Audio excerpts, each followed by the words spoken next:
ini yang diarahkan oleh banyak kreator-kreator atau orang untuk tentang olahraga yang sebenarnya salah atau yang masih miskonsepsi gitu. gitu. Ada. Yang sekarang juga lagi banyak banget gue lihat di konten-konten kreator adalah kalau lu mau ngurangin lemak lu mau kurus jangan lari tapi jalan.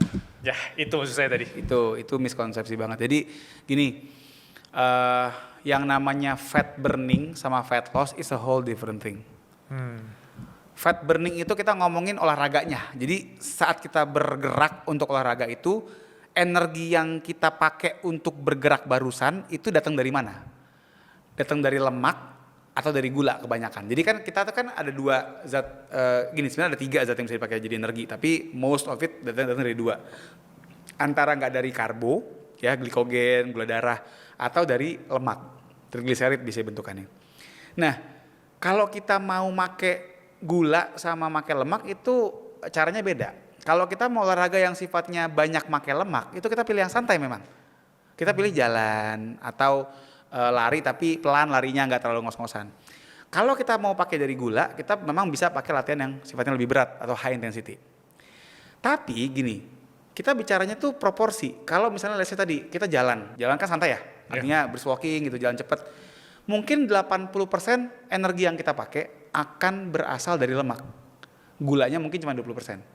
Dibandingkan kalau kita lari ngebut gitu ya, mungkin jadi dibalik, 20-nya mungkin dari gula. 20 dari lemak, 80 dari gula.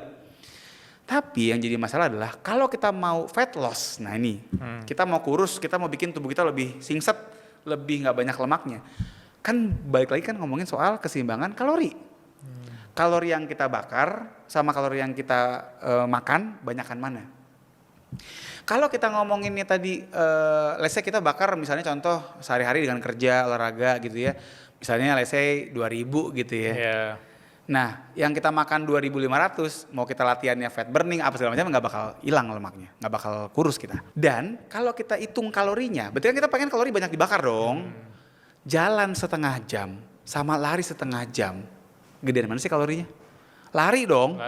Pasti lari dong, karena kan lebih ngos-ngosan, lebih berat energi yang dibakar kan lebih banyak. Jadi bisa dibilang begini, kita mungkin dengan berlari ngebakar lemaknya cuma 20%, tapi dari sekian ribu kalori. Misalnya contoh gitu lebih-lebihin ya, biar gampang nangkepnya. Sementara kita berjalan kaki, mungkin memang iya proporsi lemak yang dibakar 80%, tapi cuma sekian kalori doang kecil. At the end of the day begitu dihitung matematik, lebih ngedukung mana untuk ngebakar bikin kalori lebih banyak dibakar? Yang lari lah. Jadi itu yang orang banyak mikir karena berarti kalau gue mau fat loss, gue mesti fat burning. Tidak. Kita bisa melakukan fat loss dengan melakukan olahraga yang sifatnya nggak fat burning. Ditambah lagi kalau kita olahraga yang sifatnya nggak fat burning tadi kayak lari gitu kan, yang dia lebih sugar burning. Begitu beres selesai latihan tuh ada afterburn namanya. Tadi yang di awal gue sempat ngomong soal tidur itu. Di situ metabolisme berjalan dengan bahan bakar lemak. Jadi lemaknya kebakar di situ.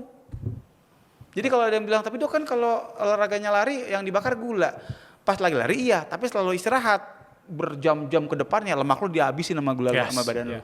Karena dia butuh kalori banyak kan tadi kan, dan dia tadi ada afterburn kan.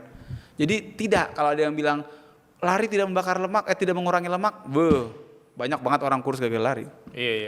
Atlet lari ya. Atlet lari mana ada yang segede genset Alfa Midi coba?